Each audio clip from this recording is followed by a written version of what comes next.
नमस्कार दोस्तों, स्वागत है आपका कुछ करने की कोशिश के दिन 41वें daily blog day part second में। और जैसा कि इससे पहले वाले पार्ट में हम जो बात कर रहे थे वो कर रहे थे एक्सेप्टेंस की। तो दोस्तों, एक्सेप्टेंस का हर किसी की लाइफ में एक डिफरेंट तरह से वर्क करना, ये आप सभी को उन चीज़ों की तरफ ले जाता है कि आप अपनी लाइफ को लेकर कितना क्लियर हो, या आपके जो थॉट्स हैं वो आपकी कोई भी इश्यूज़ हैं लाइफ से जुड़े हुए, कोई भी काम करने का तरीका है, या कोई भी सक्सेस लेने का तरीका है, या फिर कोई भी हार्ड वर्क करने की जो प्रोसेस है उस प्रोसेस को कैसे शॉर्ट आउट करने का तरीका। तो दोस्तों, एक्सेप्टेंस में आपको जस्ट ये मालूम होना चाहिए कि आप जिस चीज़ के लिए ट्राई कर रहे हैं, जो भी चीज़ों के लिए आप ट्राई कर रहे हैं, क्या वो आपको अचीव होंगी, और अगर नहीं भी अचीव होंगी तो उसके बाद आपके पास प्लान बी क्या है।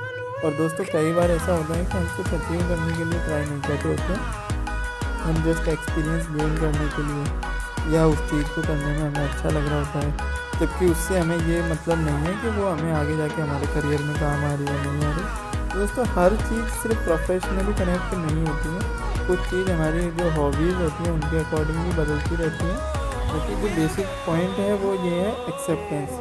क्योंकि दोस्तों, जब आपने ये स्वीकार कर लिया कि मेरी लाइफ में जो भी फेज है मेरा वो यही है, ये फेज है, ये मेरी इन गलतियाँ या मैंने इस हार्डवर्क की वजह से ये अचीव किया है, तो दोस्तों वो जो एक्सेप्टेंस है वो आपको एक अंदर से जो भी है ना खुशी प्रोवाइड करेगी। वो खुशी कुछ इस तरह से होगी कि उस खुशी के बेसिस पे आप चीज़ें अपने दम पे करने का मादा रखेंगे। आपको पता रहेगा टाइम टू टाइम क्या कब कौन सी चीज़ चेंज हो सकती है, कब क्या हो सकता है, तो आपको वो सारी चीज़ें ज़्यादा इम्पैक्ट नहीं करेंगी दोस्तों। तो दोस्तों, जो पॉइंट था वो यही था, एक्सेप्टेंस की तरफ चलेंगे। सभी लोग अगर एक्सेप्टेंस की तरफ रहें तो उनको इतने ना रिग्रेट्स होंगे, और ना अगर वो हार्डवर्क करके सक्सेस हुए तो उन्हें ये नहीं रहेगा कि ये मेरा वेस्ट हुआ।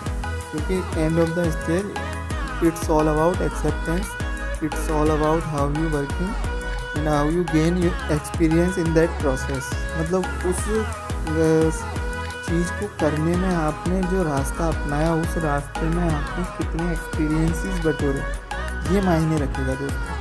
आप आज मान लीजिए कामयाब नहीं हैं, सपोज कीजिए कल नहीं है, परसों आपके बाद वाला कोई पर्सन उस प्रोसेस में शामिल होता है और वो आपसे आगे निकल जाता है दोस्तों।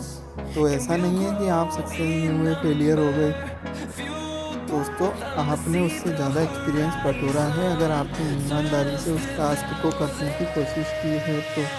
और ये बहुत बड़ी बात है अपने आप में, क्योंकि मेरे लिए कोई अगर कैरियर सामने सक्सेस होते मतलब ट्राई करते हुए सक्सेस हो जाता है वो मैटर नहीं करता। मेरे लिए लोग जो मैटर करते हैं और मैं जिनके पेशेंस को सल्यूट करूँगा या हार्डवर्क को, वो है कि आपको 3 साल तक किसी चीज़ के लिए ट्राई कर रहे हैं, वो नहीं हो रही, फिर भी उसमें अपनी डेडिकेशन के साथ लगे रहना दोस्तों।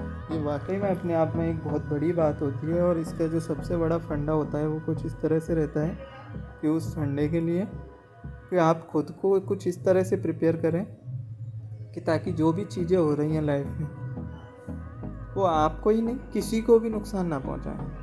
क्योंकि दोस्तों, क्या होता है, कई बार हम जो चीज़ें नहीं भी होने वाली होती हैं उनसे ज़्यादा उम्मीद रखते हैं, बजाय उसके कि हम उस प्रोसेस को एंजॉय करें, या फिर उस एक्सपीरियंस को जो हम ले रहे हैं उसको हम एंजॉय करें, उसको हम सीखें, उसको हमारी लाइफ को ग्रो करने में हेल्प मिलेगी। ये ऐसा सोच के करें दोस्तों। हम हमेशा एक ही चीज़ सोचते हैं और वो चीज़ होती है कि मुझे अगर ये चीज़ हासिल हो गई तो मैं ये करूँ। दोस्तों, ये सब चीज़ें गलत हैं।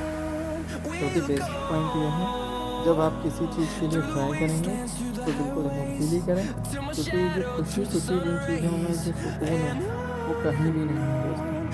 और बाकी के सारे पॉइंट्स हैं वो चेंज होते रहेंगे, अपग्रेड होते रहेंगे, आपकी जाते रहेंगे। बट जो बेसिक मुद्दे की बात है, जो कभी ना चेंज होने वाली बात है, वो यही है कि आप उन चीज़ों को लेके अपने ऊपर एक प्रेशर फील ना करें। आप जस्ट अपने 100% ट्राई करते हुए, एंजॉय करते हुए इस जर्नी को। और दोस्तों, मैं ये कह रहा हूँ, कुछ अचीव हो ना हो, लेकिन इस जर्नी को तय करने में एन्जॉयमेंट इतना होना चाहिए कि वो आपके लिए वर्स्ट एक्सपीरियंस बने ना बने, पर बेस्ट एक्सपीरियंस जरूर बने। क्योंकि यही कुछ मुद्दे हैं जिन पे मतलब हम सक्सेस से डिफरेंट सोच सकते हैं, और वो है लर्निंग्स। जब आप लर्निंग्स पे फोकस करेंगे तो आप उन चीज़ों को अचीव करने के लिए प्रोसेस थोड़ा सा आसान रहेगा। इन कंपैरिजन ऑफ रिग्रेट्स की, क्योंकि बहुत सारे लोग हैं जो बस उन चीज़ों को रिग्रेट्स की तरह देखते हैं कि आपसे ये नहीं हुआ, आपसे वो नहीं हुआ। पर बाय बाय दोस्तों, अब मिलते हैं अगले ब्लॉग।